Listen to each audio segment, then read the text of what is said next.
Hello, welcome to this episode of Get Your Pets Out, the podcast where pet obsession meets comedy with me, your host Eva Binderman, and supposedly your co-host Barry the Tortoise Binderman, but Barry remains in his voluntary coma.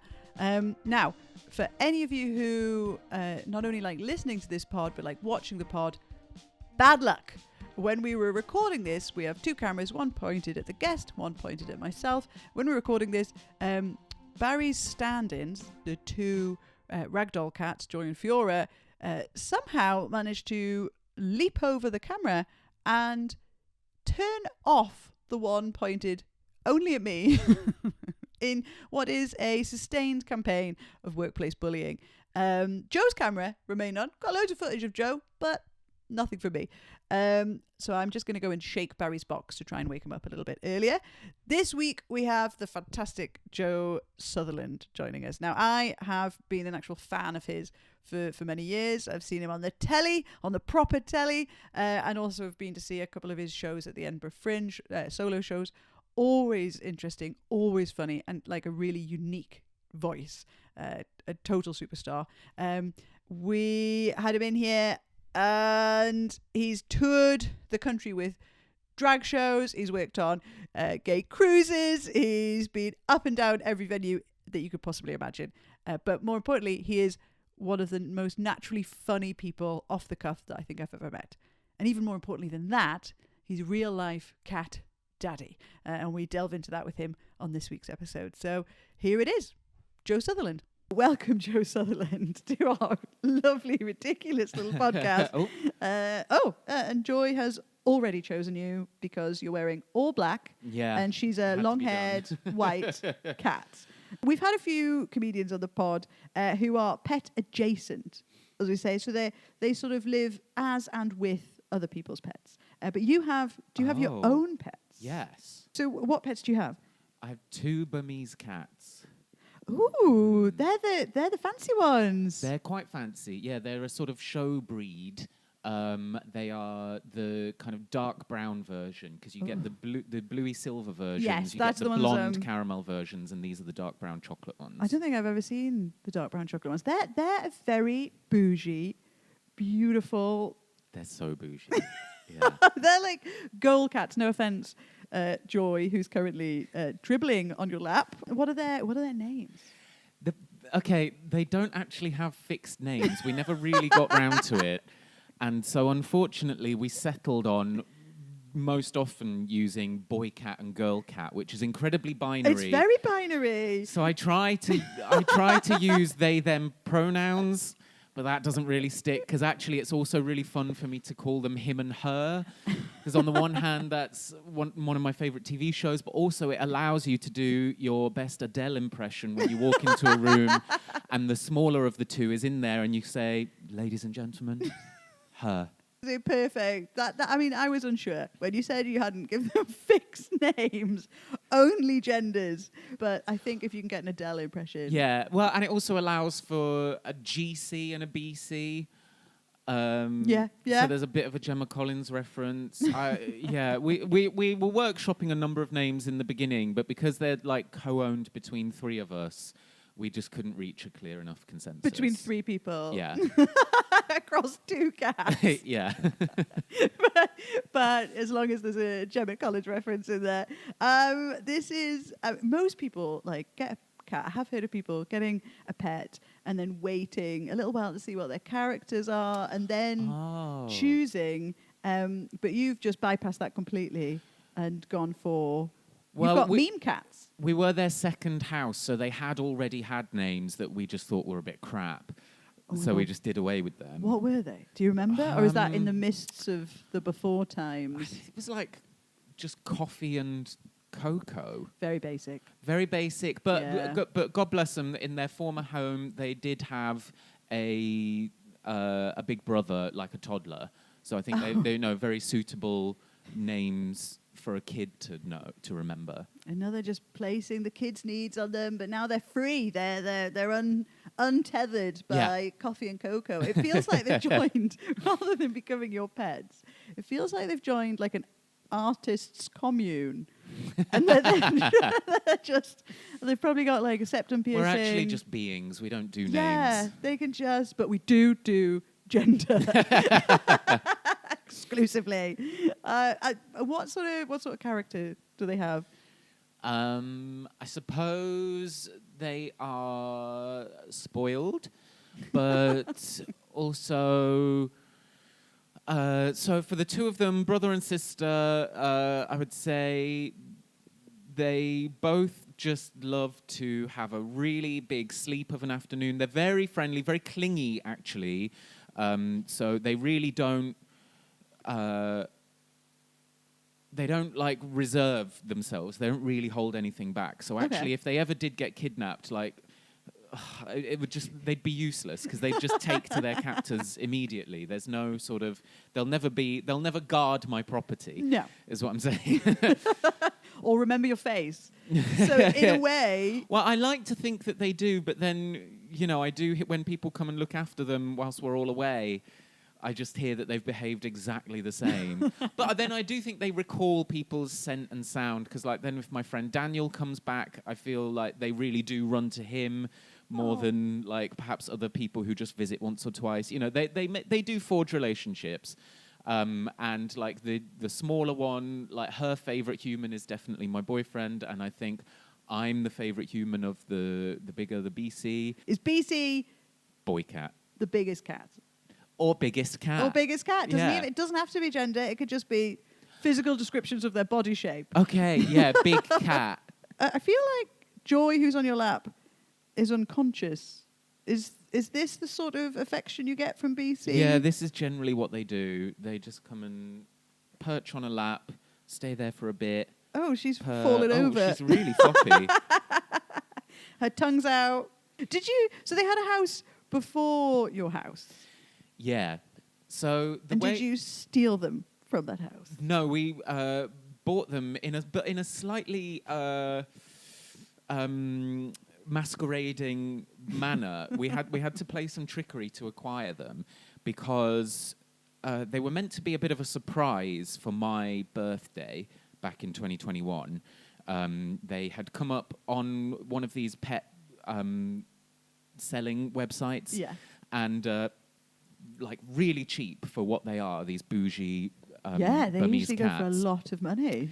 And this is because the family who had them had a baby who it turned out was allergic, so they needed to kind of get rid of them quite quickly. Yeah, or the baby. Yeah, well... It's like £200, take your pick. Which do you want? I don't think you can get 200 on the black market for a baby. No, that's true. Especially not one that's got allergies. It's very much... Damage. Very much you'd have to pay them. Mm-hmm. So, yeah. So my boyfriend and our housemate were kind of jumping on this and saying like, oh, the timing is wonderful. Wouldn't this be a great birthday surprise for Joe? We know we won't have to consult with him. Like he'll just, of course want these cats in his life. And so they'd approached the woman who was selling them online and had, struck up the conversation and this woman was really discerning about who she wanted them to go to. So our housemate Zoe did a really good job of talking about like, the relationship that she's had with cats over the years and how she'd had two who had unfortunately died quite young, but we recently bought this house, and so it would be like a great addition to the house to be able to bring them in. And then she said, and we'll keep it a surprise for our housemate who will be really happy to find out on his birthday. And then this woman backpedaled immediately. She was like, sorry, what? Housemate, I didn't realize they were going to a house share. Sorry, that's not the sort of house that we want them going to. That sounds too unstable. Boom. Cut off communication, stopped messaging. And so Zoe did an amazing job. A lefty woke house? That's not where... I don't think these people could perceive that we would be co-owners of a house. So that all they pictured was like, oh, house share, that means you must be, doing drugs off of every surface and it's an awful rented thing with like drips down the wall. Are allergic to incense. I assume there'll be incense everywhere. But yeah, her argument was like, no, that just sounds like, people coming and going. No, these cats, they really need stability. And so our housemate backpedals and says, oh, no. what I meant is Will and I own the house, but we have a lodger because it's it's our first purchase. So just for the first couple of years, a good friend of ours is a lodger. And so she produced because I'm not on the mortgage document, because as a self-employed person, it would have skewed our rate a little bit. Yeah. So I'm very much a silent partner. You'd have got a garage in with the ownership of our house. Just like an artist. And so she sent a photograph of our mortgage agreement To get the cats. To get the cats. So essentially posing as a straight couple. But leaving it, but without saying it in so many words. Yeah. But just like kind of putting out the pieces for this woman to put the puzzle together in her own mind using her own heteronormative lens. Yeah, lean into that sort of intrinsic prejudice that most Burmese cat owners from kittens. Well, that was it. It was like, if I can allow you to believe that this is a young married couple making their way in the world, soon to have children of their own. Soon to have non-allergic children of their own. Hardy. And so then what happens is, for my birthday, we have this huge blowout party. And the next morning, we drive across London to go and pick up the cats. Don't worry, we'd cleaned the house. We'd paid for the house to be cleaned. And we drive over, horrendously hungover, and I have to hide. I just wait downstairs while my boyfriend and our housemate go up to the flat to collect the cats and bring them down. And Holding so again, hands. sort of like, Did you have to wear matching sweaters? This is getting ridiculous. And to the point where I think Zoe even, like, half as a joke, like, moved one of her rings. Just to build the world. Yeah, it's world building. It's really leaning in. It's long form improv. Yeah. Really is what was being But played it worked. out. We got him. It was fraud. And they came to live in our den of iniquity and sin. Absolutely. Here we are 4 years later, actually. A very stable household. Yeah.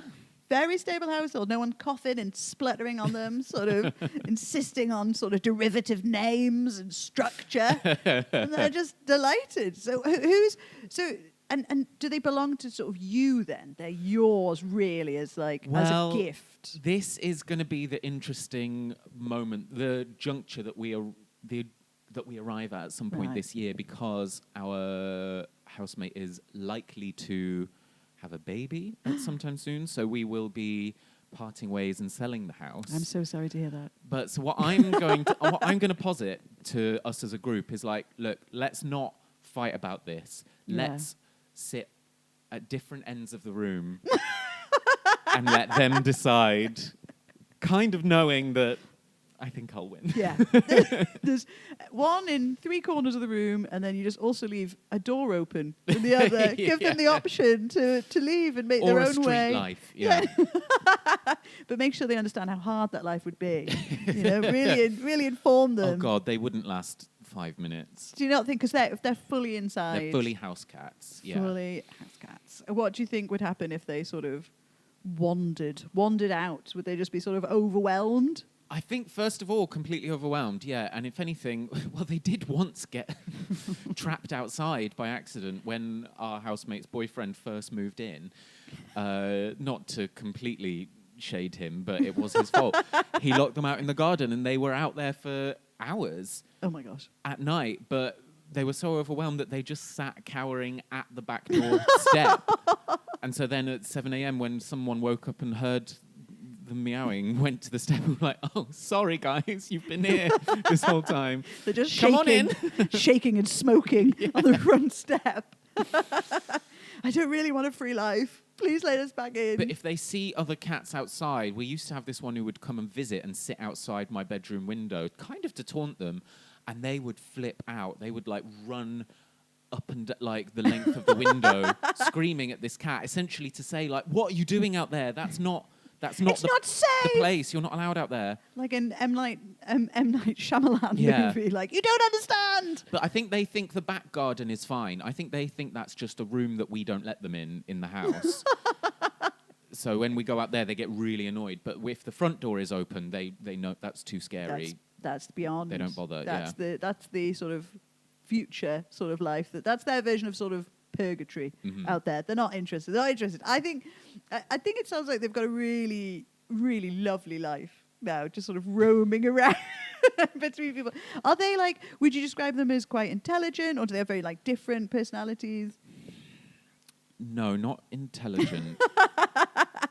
Because both of them actually, you know, if you own a cat, you can't really ever close a door again in your life. You always have to leave them open, otherwise you're going to be plagued by, and certainly with a Burmese cat, like their vocalization is quite harsh. Is it? Yeah.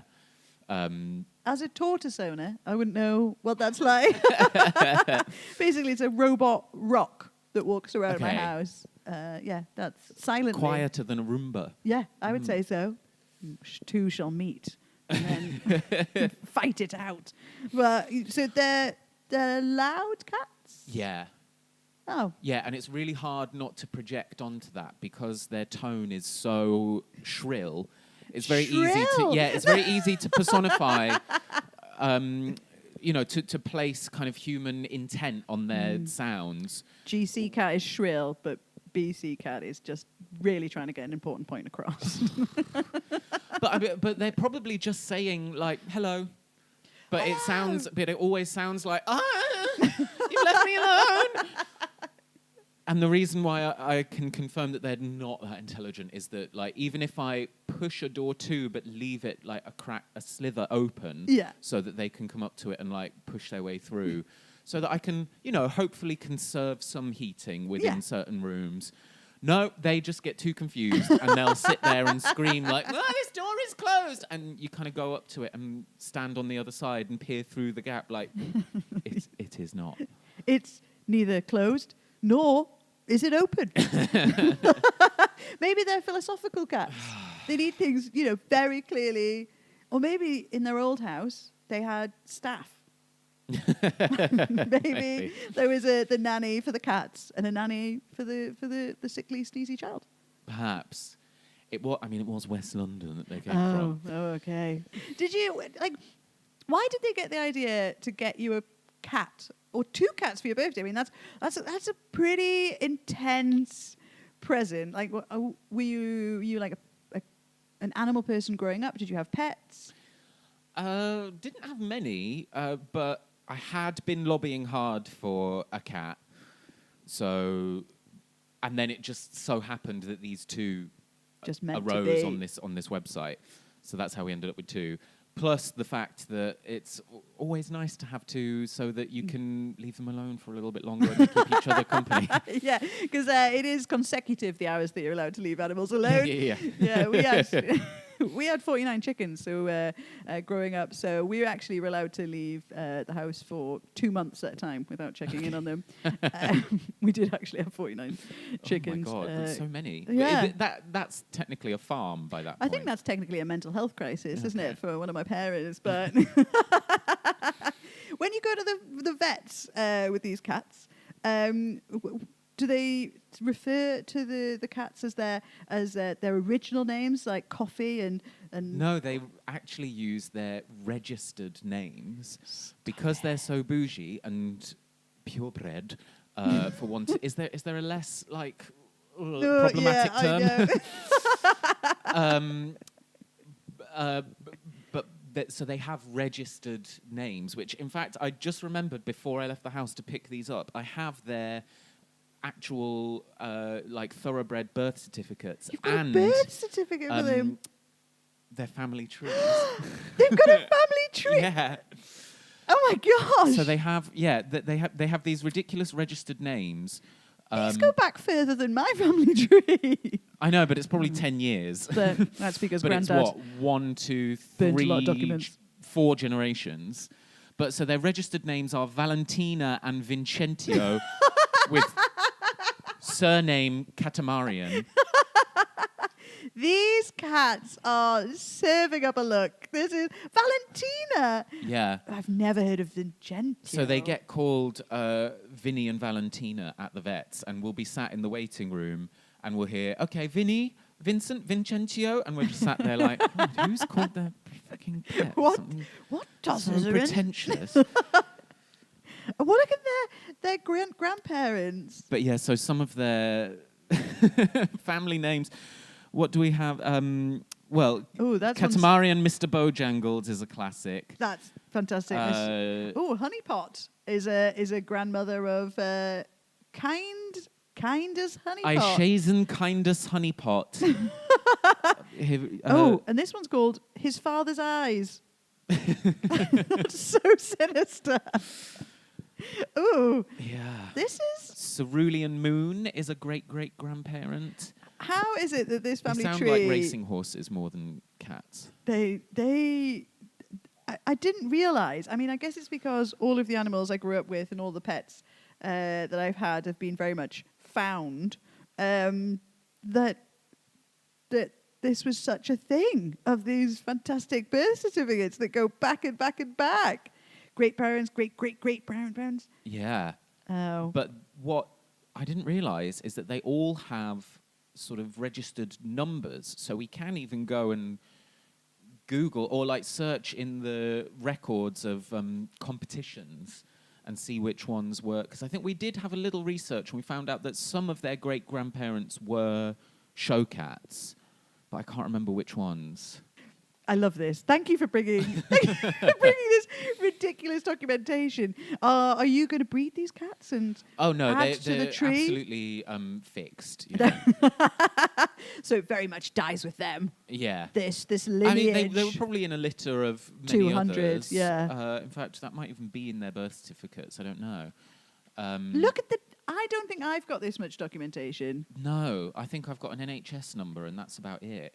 Yeah. They have registration certificates issued by the Governing Council of the Cat Fancy. And it says, this is to certify that the undermentioned cat has been registered as follows. Katamarian Vincentio, Vinny. No, now it's moving towards gangster. So their breeder was called Mrs. M. McFarlane. Registered breeding status of non-active. I guess that means, snipped. But then this is a nice reminder that it's nearly their birthday on the 2nd of March. Oh. And what? But I was hoping it would tell me what size of litter they came from, but I don't think I can see that. All this information, but not that. No. I want to know. I realise that I go down a lot of sort of internet rabbit holes, but my one this evening will be finding the Governing Council of the Cat Fancy. I want to know who they are. I want to know how they got that job. I want to know how corrupt it is. And I want to know if I can get my tortoise on the list. Barry Babushka Binderman of the Cat Fancy. I love that. I feel like maybe I should invest in fancier animals. But you didn't.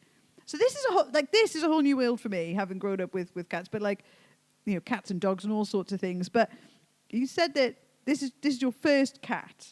The first ones that I've owned, my dad and his wife had 3 cats, one of whom lived to be like 21. Wow. Well, she was like a shark in her later years. She just learned to truly conserve energy by only moving in the most efficient way. Yeah. Never sleeping. Yeah, turning off one half of her brain at a time. But they were 3 all rescues. Yeah. Traumatized. So this is a completely different story with these 2. And not just rescued from a life of luxury, like rescued from trauma. Yeah. They were from this, one of these people who takes in traumatized cats and sort of nurses them back to health in her garage, but has 50 of them on the go. I think that's my mother. And then you go around and pick one and adopt them. Yeah. She would find cats somewhere. Sometimes I look back and think she was stealing them. So I just believed this, Mother Teresa narrative, but they did look a lot like the posters. I'm just saying that. So what is the sort of having wanted a cat and then sort of lobbying for it, and then your partner and your flatmate, housemate, mortgage mate, heeding this call and getting you these beautiful pedigrees. Is there something you wish you'd known before becoming head of the Cat Fancy tree? Well, I guess it wouldn't have helped to know just how shrill their voices were, because that probably would have put us off. But then we would have not had the many hours of joy. They are. It's the specific hours of sort of 5:30 to 7:30 where the small one, GC, will choose moments to come into our room and do laps of the room on the floor, just going, and it's never clear what she wants, because you can get out of bed, pick her up, put her in the bed, and even like place her under the duvet, and she'll sit there and purr. But she just won't jump up and give herself permission to. Oh. But she will do that in the night. In the middle of the night, it's fine. But specifically that morning hour. Witching hour, 5 a.m. Just like everybody's up. I mean, at least if you had a cockerel, it would do it once. And then it was done. Not enough people have cockerels. That's what I'm advocating for. Roosters. That should be the very 2025 pet of the year. Or... Yeah, but shedding, pooing, that's an issue. That's true. You can't train a cockerel. And they don't look good in a nappy, so it's not really the vibe. Or it's fallen into my algorithm, or I've fallen into the algorithmic hole of people with house monkeys. And I don't like it. I don't like the nappies. Nappies on a house monkey. I don't like the fact they can probably rip you limb from limb. Oh, yeah, there is that. But these are the dainty monkeys. Oh. The ones that rip your car. Aerial from Wing Mirror. They take the sort of the lining on the outside of your window, so that, in the zoo. Oh, how have you got into a... No. Nappy house monkey vibe. What is the grossest thing that your cats have done, do you think? Well... They're no longer allowed unsupervised in, certainly, my bedroom because the smaller one has been known to get on the bed and use it as a toilet. To the point where actually the grossest is when she's locked eyes with me and done it. And I've noticed her, it's a particular thing that they do when they start pawing at the ground beneath them as though they're trying to kick sand and dig a hole. Yeah. And I saw her, she was looking at me and doing that to the duvet. And so I sort of pushed her off and moved her. I was like, no. Then left the room, then came back into the room, huge puddle of piss on the duvet. Oh my God, the smell never goes. Instant hot wash. Instant, straight away, and then... Duvet cover, duvet itself, sheet, under sheet. Wow, she was hydrated. Well, she didn't even get that far, but I don't want the smell permeating. Burnt the bed, salted the ground, moved house again. Has Joy... She's sort of Joy's fallen off your lap, is staring at you. So you obviously have an energy that calms cats. Yeah, I do. Because this cat it's like she's on ketamine, really. Whereas I'm still trying to get Fiora, the large cat, to pay me any attention. And I've been told that it's my desperation that is driving her away. Mm-hmm. I think maybe I have a needy quality. Don't jump in to say I don't. And that they're repulsed by, I would say. They're physically repulsed by. Would you say you're more of a cat person than a dog person? Yeah, 100%. Cat people always say that. They don't even hesitate. Mm-hmm. Whereas dog people sort of, run around a little bit, sort of have a little think about it, forget the question, come back, and then are like... that's the problem. I mean, growing up, my mum, very phobic of dogs. She is a lot better now, but she sort of passed that on to me a little bit, so I had to do a lot of work to deprogram from that. But I have to say, I'm still not the biggest fan. Oh, wow. Because what I have learned now in my adult therapized years is that is so largely down to the dog owners. There are so many bad dog owners out there. Yes, 100%. It's not definitely innately to do with the dogs themselves, although a lot of the dogs are bastards. But I can't, the amount of times when people are like, oh, don't worry, he's friendly. It's like, I don't bite my friends. But this, why are his teeth exposed? Why is it running around? Why is it screaming at me? This is not how a friendly thing should behave. Hi. Fiora has also chosen you, which I've taken very offensively. It's been a few months of campaigning towards Fiora to get her to acknowledge my existence, and now she actually just looked through me. You didn't see that, but she looked. She's looking everywhere but me. I think it's my I think I'm not so eager outwardly, and I think I have the same effect on human babies as well. Oh, really? Yeah. They just sort of fall unconscious around you. This counts as her choosing me, sitting underneath me. Maybe I'm just the warmest person here. Oh, I just want them to like me, Alice. I just want them to like me. I'm going to start stuffing treats into my bra. That's what I'm going to do from now on. Okay. You see, that reaction was a cat reaction. One of mild repulsion, but you're like, not my problem. Not my problem. I'm not qualified to deal with that. If you could have any pet in the entire world, is she like fully clawed onto you there? Like, yeah, but these trousers are at the end of their life because of owning 2 cats. So I have so many loose threads coming out. So it's time to put these into retirement. I think. She's like nestled in you like a little baby kangaroo would go into the pouch. Yeah. I think she might try to start like seeing you as her mother now. This is she's very, very sweet, even if she hates me. I'm just saying, whenever Barry wakes up, Tortoise Barry, you guys will be amazed at how affectionate he is to me. How does a tortoise show affection? I pick him up and place him on me. Mm-hmm. And because I'm warm and he's cold-blooded, he stays there.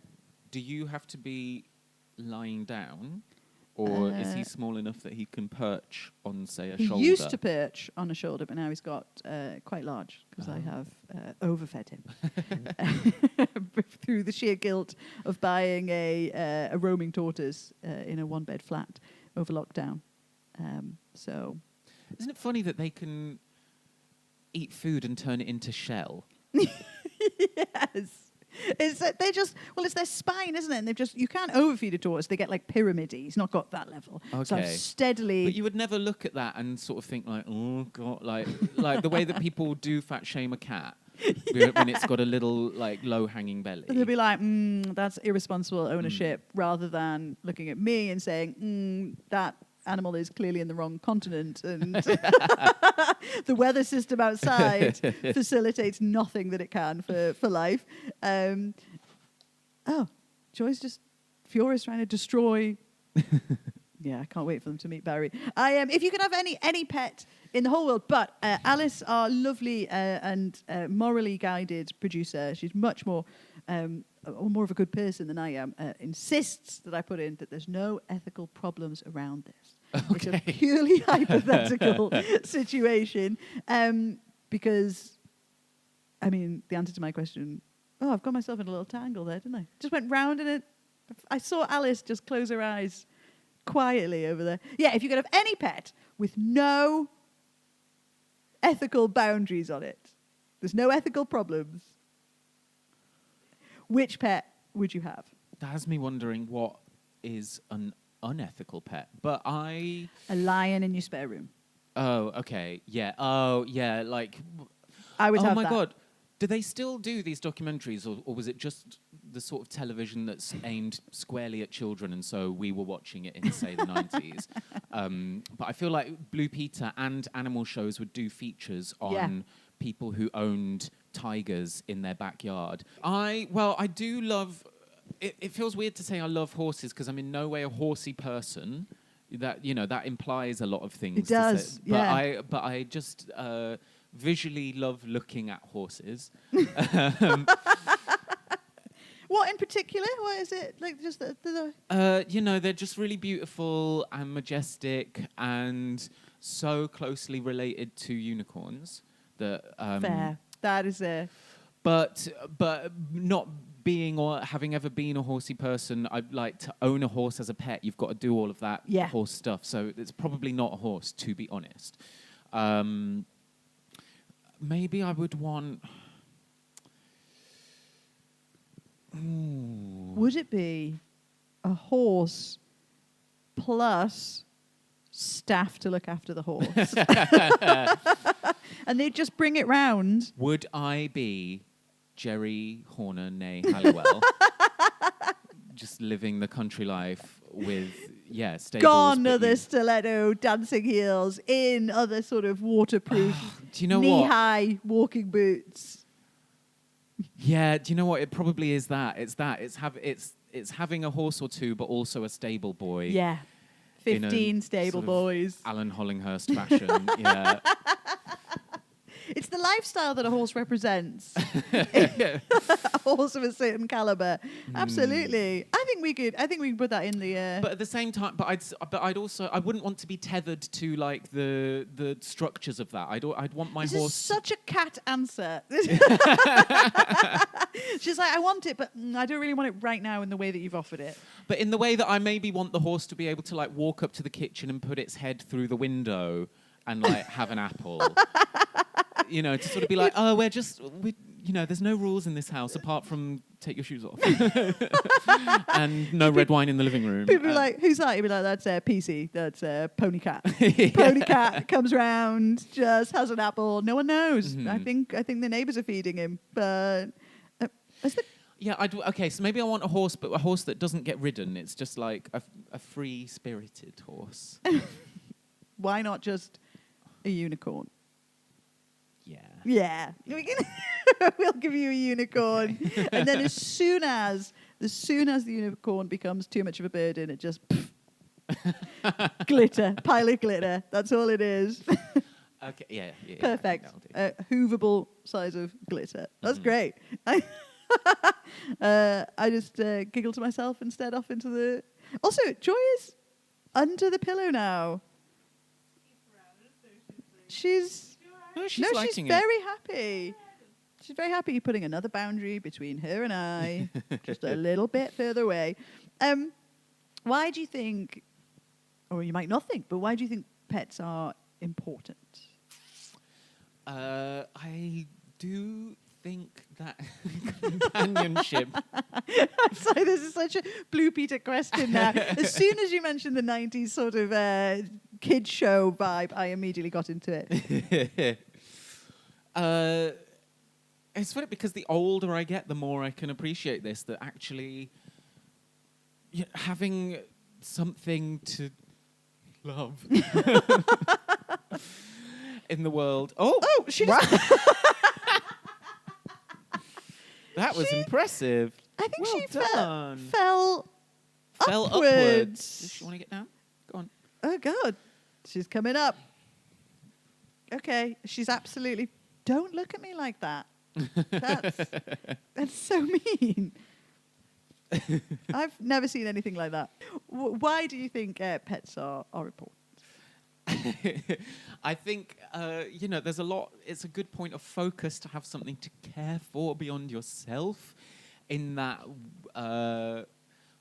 in that dark way that it's like, if a friend is going through a depressive episode, sometimes you buy them a house plant. Yes. To sort of be like, oh, just here's it. I just thought you'd like it. But then it's, like, oh, and do remember they've got to be watered every other day. Planting the seeds in that person's brain. This houseplant likes to go to the doctor's GP just to check in once a month. But there's, there is something in having like even in your like lowest ebbs, like a bunch of stuff has gone awry. Like maybe you've got like a bunch of rejections in work, or just the weather's shit, and you're stuck in your house, or it's COVID. You're not very well. You've got the flu. You're about to go and do a gig to 10 people. But to be able to talk out loud in the house to the cat and not feel completely crazy. Yes. But also certainly with a cat, also a dog, very good at it. They pick up on these moods, and so they come and they soothe you, you soothe them. Yeah. I think it's really good for the brain. I think so. I think that's a lovely answer. I think every time I hear someone give their answer about why we think we should have pets, I try and fit reptiles into that, and they never quite fit. Well, I guess it's also, there's always an aesthetic that you're going for. Dog people have an aesthetic, cat people have aesthetics, there's a reptile person aesthetic. And it's a neck beard. That's what it is. It is a neck, although I think there's space, and I think it is happening out there. I think there are internet girlies with lizards now. I know. but we fully haven't respect that. reached the tortoise. I feel like I'm just a couple of years away from crocheting like some sort of outfit for my tortoise. Should have got a dog, and I can say that because Barry's technically asleep right now. So, but when he wakes up, it'll be fine. So I admitted this a couple of podcasts ago, and I have eaten Dreamies. Just the cheese-flavoured ones. Okay. Okay. They smell the best. They do smell the best. Mhm. And it was because I was at a friend's house and they were on the table, and I just assumed they were posh biscuits. Were they in a bowl? They were in the Dreamies bar. With a picture of a what on the front? I was just looking at the back. I was like, well, these seem... I've never had biscuits that are so, like, sealed before. I was like, these must be really expensive. And then I took them out, and I was like, these are tiny. These are, like, must be for, like, espressos. And I had 4 or 5. And I've got to say, the flavour to salt ratio, lovely, really lovely. Oh, very crunchy, okay. very crunchy. If you rattled a bag, I would come running. No, they've got and I just think at some point across this podcast, I'll find somebody. Every time I say it, I'm just waiting for someone to say, same. And as yet, I've been met with really quite upset faces and confused looks. I can't say I'm not curious. Right. Live a little. But I think what puts me off is with all dry pet food, you know, it's designed to stay edible for a really long time. And there's so that you feel that in the texture. Oh, you mean that as a and bad thing? in the air around it. I was like, yes, another upside to Dreamies. Like, Not very much a downside. Me in my bunker with Spam and a pack of Dreamies, waiting out the sort of nuclear fallout. Yeah, I mean, sometimes I'm curious. And the one I would go for is the salmon one. Interesting. Yeah. Interesting. I haven't yet treated myself to a bag of salmon ones. I wouldn't go out and buy them for myself. Because that's a lot to get because through it's in a one lot, bag. and really just because of the public shame, really the public shame. But what you could do, so our housemate's brother's boyfriend loves cats so much, but his partner, our housemate's brother, is too allergic, so they cannot have one. So he has to take antihistamines whenever he comes around to our house. But what his boyfriend Trolls does is keeps a bag of Dreamies by the front door and then takes a small handful every time he leaves the house to put in his pocket to give to the neighbourhood cats. Oh, just on his little walks. That's so sweet. Yeah. Also, they're very expensive. It's doing all you'd right. You'd be fine just throwing slices of Edam over the... This is why Dreamies are a bougie snack. They're all right, fine. I won't. I was going to say I won't eat anymore. I probably will. Now I've got the salmon ones to try. Yeah, I'll let you know how they are. Okay. And we'll just... And honestly, in my wider diet, they're not that out of place. So Okay. They're nutritious. They're basically like a vitamin capsule for me. Alice, happy that you've outed my secrets. They are actually very tasty. Anyway, Joe, where is there anything that you would like to promote about yourself? Or, I mean, it's basically just me and my mum listening to this, but where can people sort of check you out? Well, then, Mum, please do follow me on my current platforms, Instagram and TikTok, which I should make them have the same handle, but they don't. But, you can just type in Joe Sutherland, and I'm really well optimized for the search engines. But also, look out for an Edinburgh show, a tour later in the year. That's exciting. So, yeah, those things will happen. Oh, fantastic. There'll be dates online. You know how to use the internet. My mum absolutely does not. But if anybody else has happened to stumble across this, then please do that.